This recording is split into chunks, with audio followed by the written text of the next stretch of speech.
Today, we're going to talk about the abomination of desolation. You know, you and I live in turbulent times, and one of the dangerous flames of conflict with international and prophetic implications is unknown to most people. It is the Jewish desire to rebuild a temple in Jerusalem and the Muslim desire to keep it from happening. In the Olivet prophecy, Jesus foretold of a future time of unprecedented global conflict so intense that it will threaten the very existence of humanity. He also gives this curious warning for people in Jerusalem to flee when they see the abomination of desolation, spoken of by Daniel the prophet. Now, how can we decipher this strange phrase, the abomination of desolation?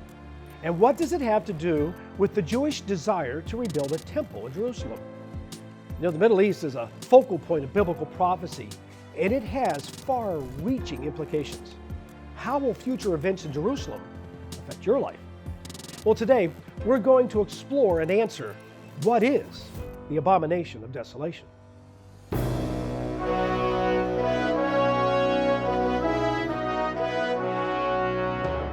Join our host, Gary Petty, and his guests as they help you understand your future on Beyond Today. When Jesus spoke of the abomination of desolation, he was referring to a phrase from the Old Testament prophet book of Daniel. Now, Jesus expected his followers to understand the meaning of his enigmatic phrase. In the Gospel of Matthew, Matthew adds an edit to Jesus' words with, "Whoever reads, let him understand." But how can we understand Jesus' prophetic meaning of the abomination of desolation? An important key to discovering the profound meaning of this prophecy is to recognize the principle of prophetic duality. This means that some biblical prophecies apply to more than one event in history.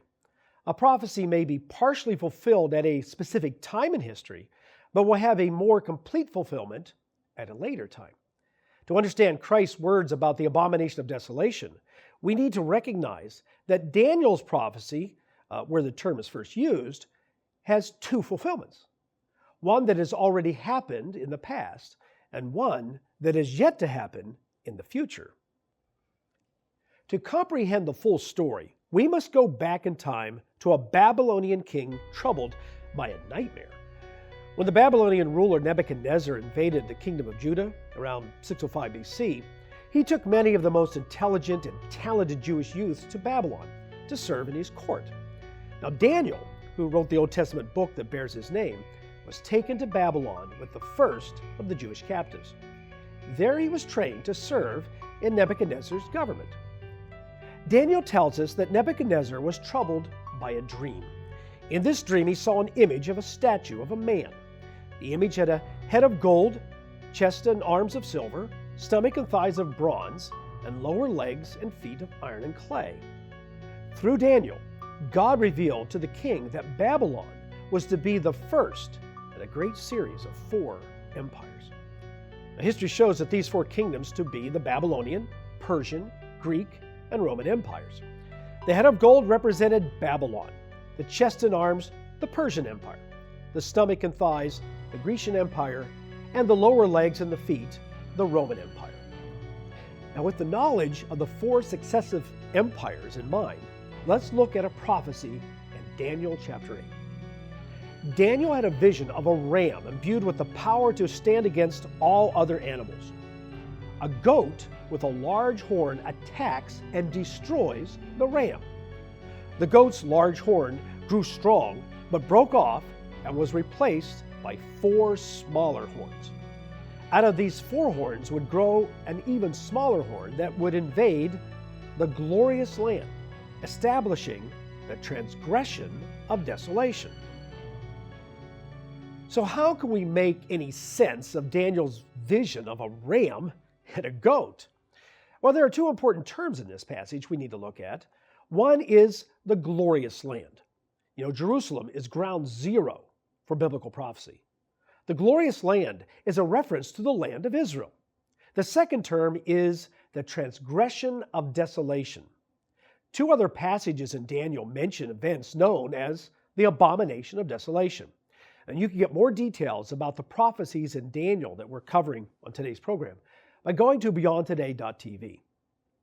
Now, besides realizing that prophecies can be dual or have multiple fulfillments, a little exploration shows that the Bible often interprets itself.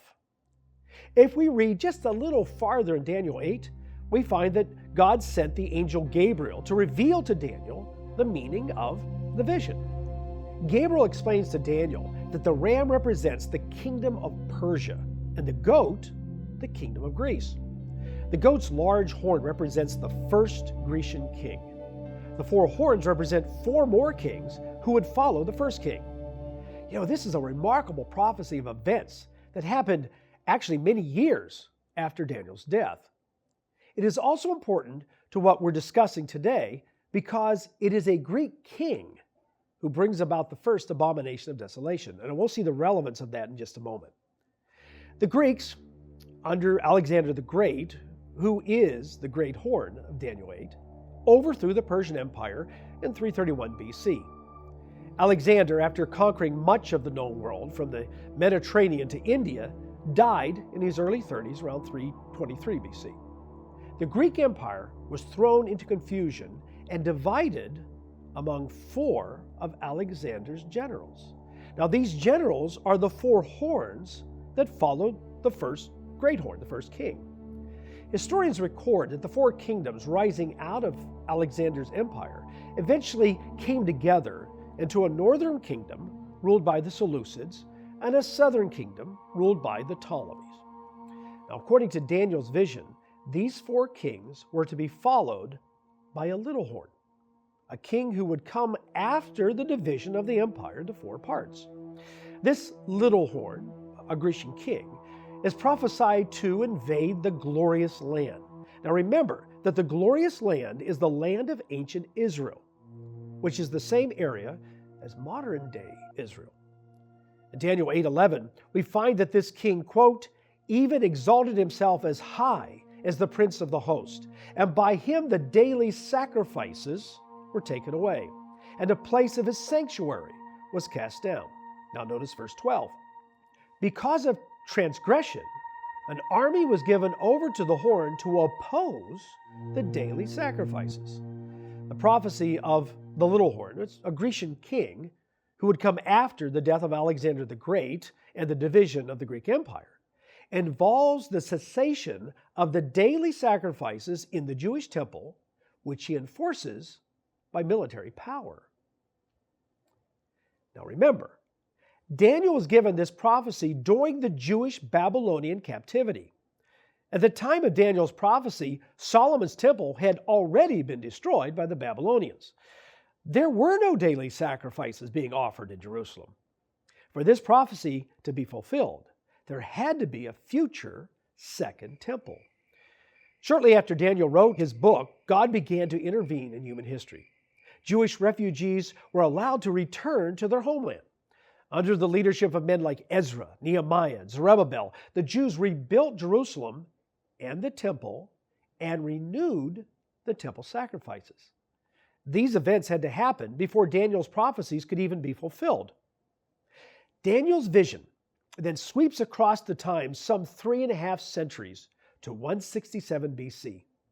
At that time, one of the Seleucid rulers, Antiochus Epiphanes, known as Antiochus IV, invaded Judah. The historical book of 1 Maccabees describes the actions of Antiochus Epiphanes. The king then issued a proclamation to his whole kingdom that all were to become a single people, each nation renouncing its particular customs. All the Gentiles conformed to the king's decree, and many Israelites chose to accept his religion, sacrificing to idols and profaning the Sabbath.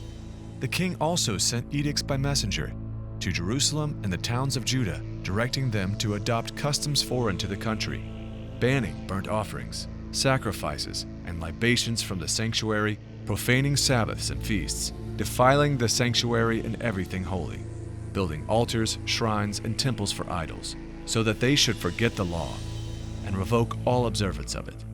Anyone not obeying the king's command was to be put to death. For Jews who refused to adopt paganism, punishment was swift and brutal. Not content to merely stop the sacrifices, Antiochus desecrated the temple by setting up a statue of Jupiter in the sanctuary. The Greeks sacrificed pigs on the altar previously used to sacrifice to God. This is the past abomination of desolation that Jesus said was relevant to understanding future events that are to happen before his return. Notice, however, that Daniel's prophecy also has a fulfillment, quote, in the latter time of indignation, when transgressors have reached their fullness, and the king of the abomination rises against the prince of princes. This king is to fight against the Messiah, who comes to establish God's kingdom on the earth. In Daniel 11 and 12, there are prophecies about the abomination of desolation that weren't fulfilled at the time of Antiochus Epiphanes, but will be fulfilled before Christ returns. It is this future abomination of desolation Jesus talks about in the Olivet prophecy. Jesus warned the inhabitants of Jerusalem of a future siege and destruction. Here's what he said: "For the days will come upon you when your enemies will build an embankment around you, surround you and close you on every side, and level you and your children within you to the ground. And they will not leave in you one stone upon another, because you did not know the time of your visitation." Luke's version of the Olivet prophecy supplies another warning. When you see Jerusalem surrounded by armies, then know that its desolation is near. Those who actually heard Jesus give this prophecy experienced a time when the Romans surrounded Jerusalem with armies and destroyed Herod's temple. But when we read all of the Olivet prophecy, we see that Jesus is also referring to the time just before his return as King of Kings.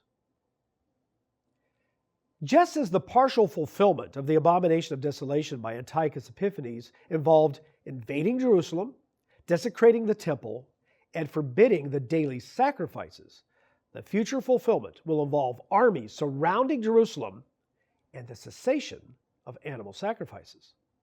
This means that for Jesus' prophecy to be fulfilled, animal sacrifices will again be instituted in Jerusalem before Christ's return.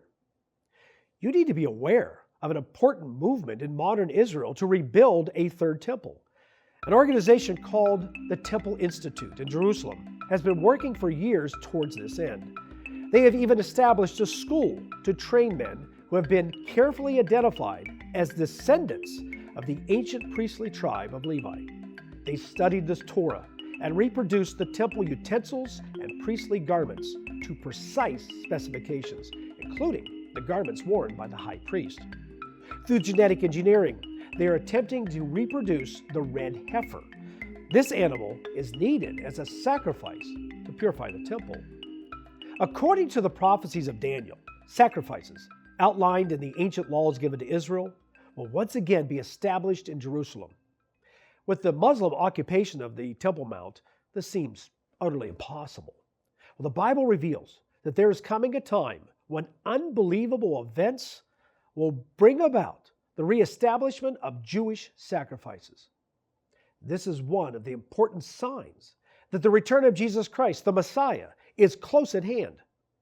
And now, here's how this may affect you and me with far-reaching implications. Just like Antiochus Epiphanes desecrated Solomon's temple and tried to stamp out the worship of the true God, a future influential and powerful leader will play a pivotal role in end-time events. In addition to performing great miracles, according to the Apostle Paul, he, quote, exalts himself above all that is called God or that is worshipped, so that he sits as God in the temple of God, showing himself that he is God. He will, by the power of Satan, deceive people with all power, signs, and lying wonders. He will be a great, false Messiah. God, however, calls him the lawless one. He represents a governmental and religious system that opposes God's law. Antiochus Epiphanes, who engineered the original abomination of desolation, he's a minor player in world history compared to this end-time man of sin. Antiochus Epiphanes tried to stamp out worship of God by ruthlessly persecuting all who remained obedient to him. Many prophecies tell us history will repeat itself. You and I must be aware and vigilant to recognize the coming deception.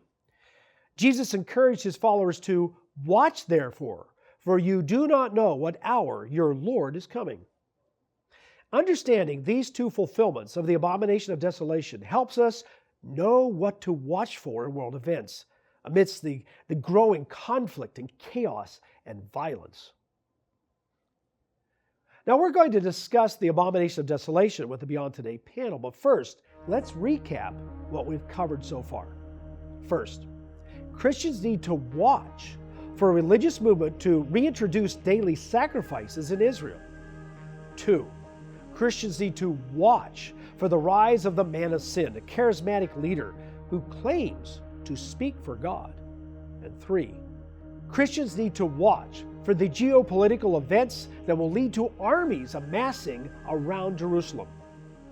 Before Christ's return, the world will suffer a great tribulation like no other time in history. Then God will send his Son to earth to save humanity from self-destruction.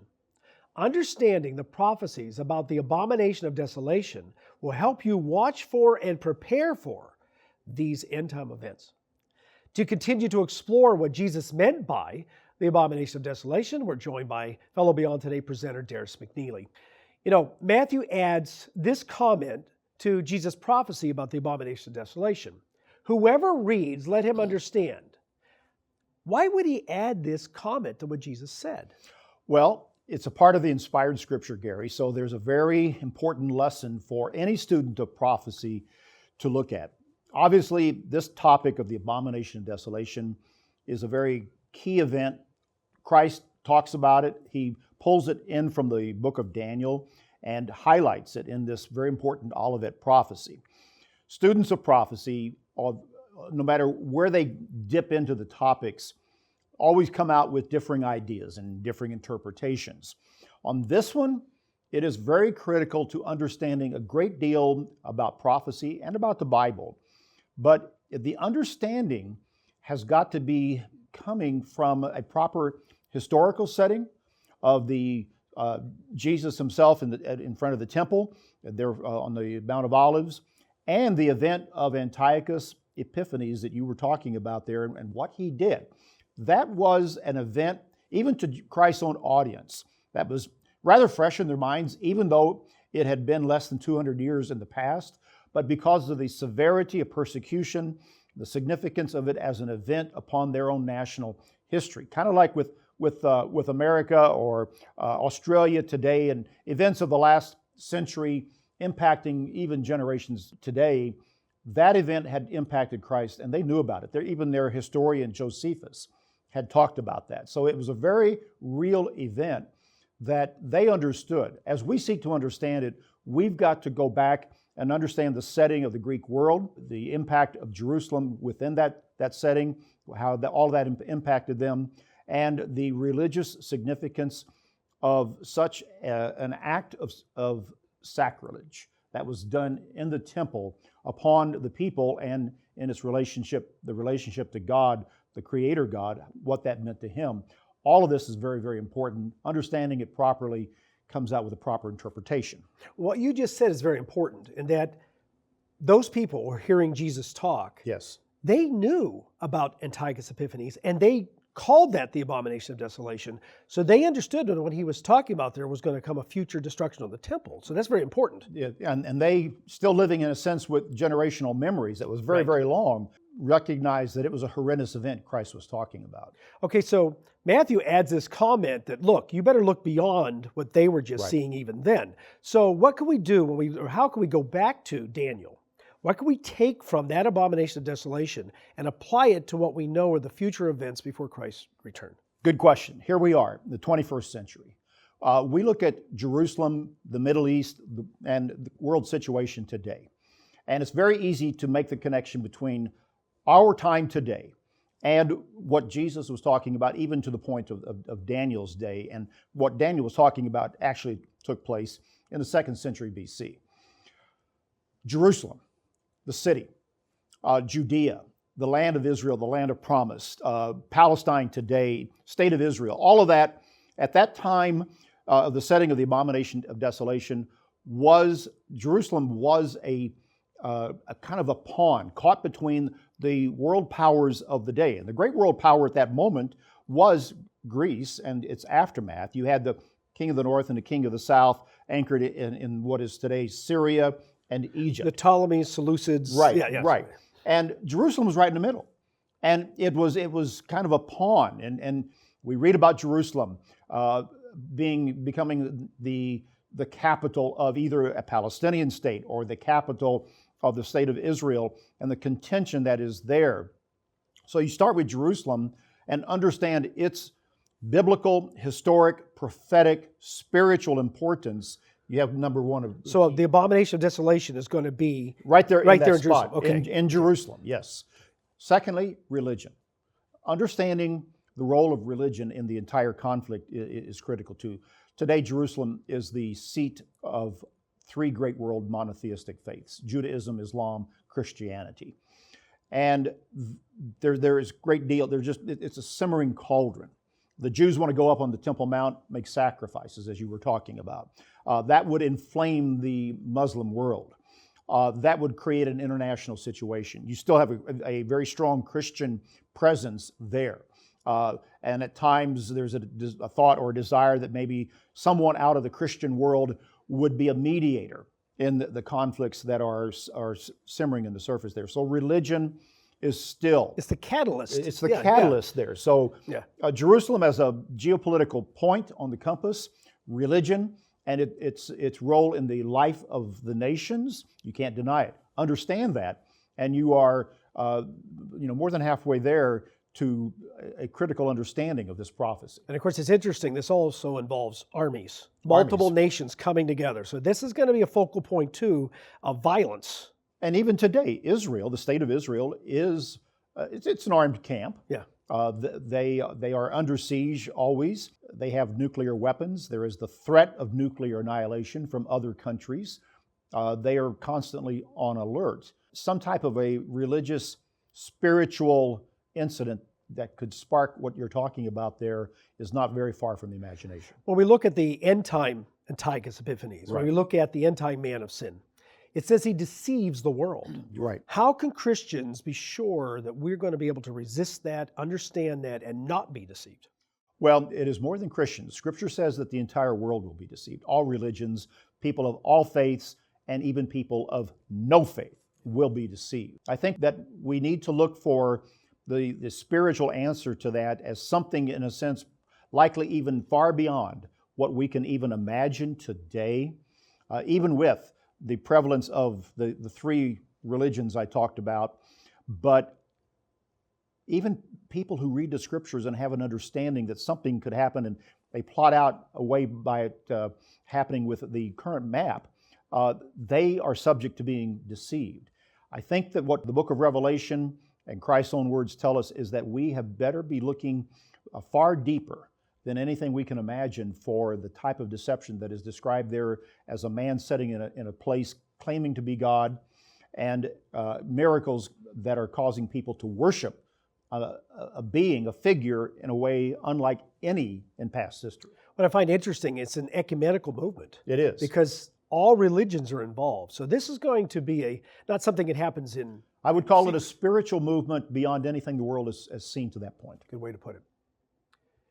During today's program, I've covered much about the Abomination of Desolation, as well as why it is important to keep up with major world events, especially in the Middle East. But with the global order experiencing constant and turbulent change, how can you make sense of what is happening and why? To help you accomplish this, we have prepared a valuable free study aid, The Middle East and Bible Prophecy. When you hear about disturbing, unsettling events in that critical region of the world, you really need to understand its biblical and historical background. Our free Bible study aid, The Middle East and Bible Prophecy, will help you better comprehend prophesied events and how they will affect your life. So please don't wait. Order your free copy right now, today. To do so, simply call us toll-free at 1-888-886-8632. That's 1-888-886-8632. 886-8632. Or you can go online at beyondtoday.tv or write to us at the address shown on your screen.